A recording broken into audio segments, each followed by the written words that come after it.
महाराष्ट्र का चुनाव क्यों नहीं डिक्लेयर किया? झारखंड का चुनाव क्यों नहीं डिक्लेयर किया?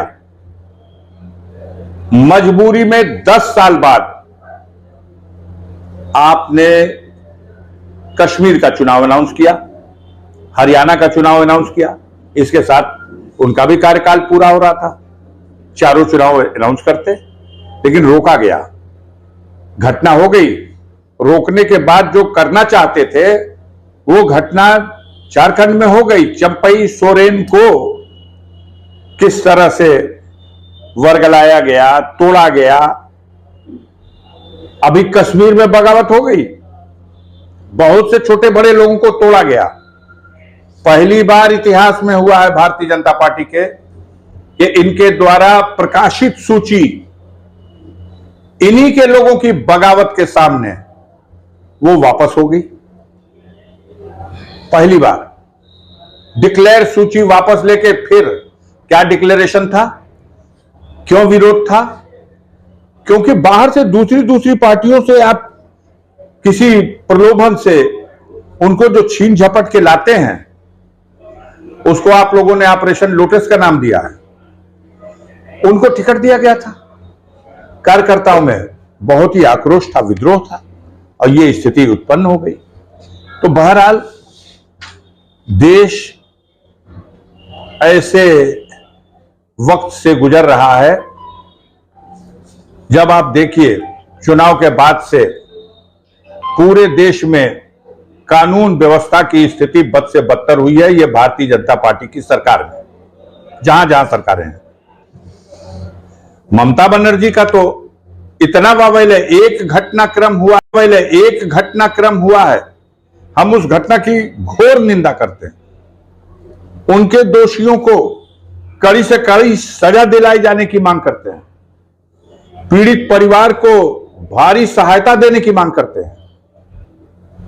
लेकिन जब रेप जैसे अपराध की घटना हो, तो या बंगाल में हो, या अयोध्या में हो, या गाजीपुर के करंडा में हो, और या जखनिया में हो,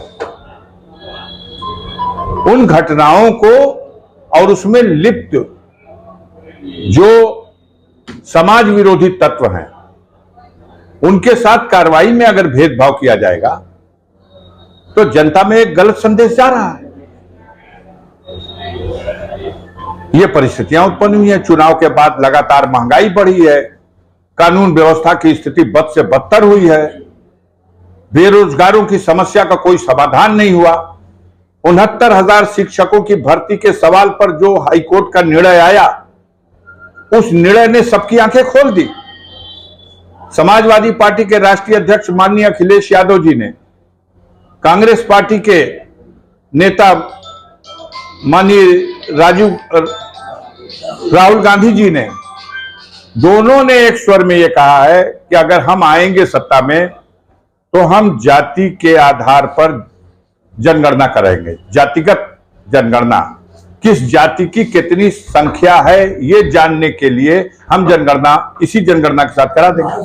अब नई जनगणना शुरू हो गई है, तो नई जनगणना शुरू हो रही है तो क्यों नहीं इसको जाति आधारित जनगणना आप करा देते हैं?